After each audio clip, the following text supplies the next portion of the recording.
La brutal ocupación que Israel lleva décadas implementando sobre el pueblo palestino ha alcanzado su cenit con el actual genocidio que Israel está cometiendo sobre la franja de Gaza desde hace 7 meses, centrado fundamentalmente en destruir todas las infraestructuras sanitarias y su rico tejido de profesionales sanitarios, que como Israel bien sabe, son el pilar más importante en cualquier contienda bélica. Israel erasotzen ari da eremu segurua zela esanez 1,5 milioi pertsona bidali zituen hegoaldea. Gazako suntsitutako herrialde eta txikitutako iparraldea ere erasotzen ditu. Halau da, ospitalea Gazako iparraldean martxan geratzen den bi osasun zentro bakarretako bat da. Israelgo armadak setiatuta dauka. Pazienteak eta langileak ateratzea eragozten baitu. Ur edangarrietarako tankeak suntsituta daude. Ambulantziak eta langileak erasotzen dituzte, zaurituak jasotzera ateratzen direnean.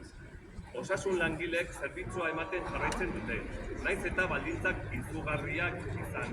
Eta naiz eta Israelgo armada bombardatzeko mehatxua izan, euren agindua ebakuatzea baita.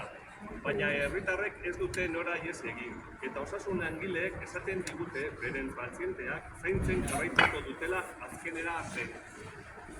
Israel está atacando el sur donde había enviado a 1,5 millones de personas diciéndoles que era zona segura.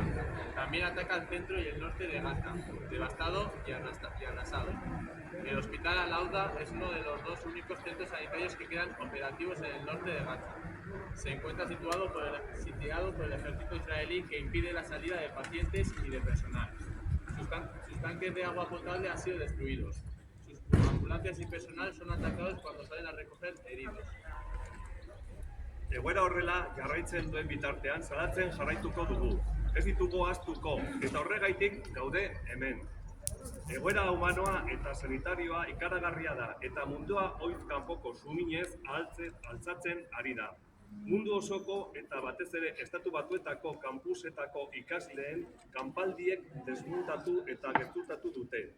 Israelek mobilizazio antisemitak direla dioen baieztapena, bertako gidaritza hirugarren belaunaldiko palestinarrek ere judu antisionistek hartu baitute. Inola ere ez dira antisemitak, guztiz kontrakoa, arrazakeriaren aurkako mobilizazioak dira. Palestinan apartheid amaiera eskatzen dute, mobilizazioak dira. Genozidio amaitzea eta Israeli zigorrak ezartzea eskatzen dute, mobilizazioak dira. Israelek nazioarteko zuzenbidea eta nazio batuen ebazpenak bete ditzan. El personal sanitario continúa prestando servicio a pesar de las terribles condiciones y a pesar de la amenaza de bombardeo del ejército israelí, que les exhorta a evacuar. Pero los ciudadanos no tienen dónde huir y el personal sanitario nos dice que continuarán con el cuidado de sus pacientes hasta el fin. Nosotras también estamos decididas a no abandonarlos, por eso continuamos aquí. Ante esta terrible situación humana y sanitaria, el mundo se está levantando con una indignación inusitada. Las acampadas de los estudiantes en todo el mundo y fundamentalmente los campus de Estados Unidos, liderada allí conjuntamente con palestinos de tercera generación y con judíos antisionistas, desmonta y desmiente la afirmación israelí de que son movilizaciones antisemitas. En absoluto son antisemitas, todo lo contrario, son movilizaciones antirracistas. Son movilizaciones que exigen el fin del apartheid en Palestina. Son movilizaciones que exigen el fin del genocidio y la aplicación de sanciones a Israel para que cumpla con el derecho internacional y las resoluciones de las Naciones Unidas. Mundu osoko osasun profesionalok gure haserrea erakusten jarraitzen dugu.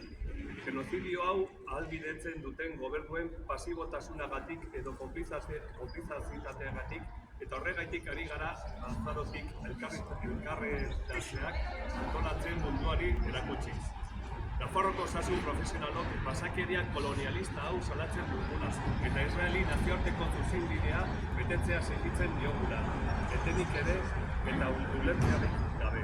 Herri palestinarrak, Palestinako gure osasunkidek inoiz baino gehiago behar gaituzte, justiziagatik eta gizartesunagatik. Hemen jarraituko dugu gure salaketa kontzentrazioetan.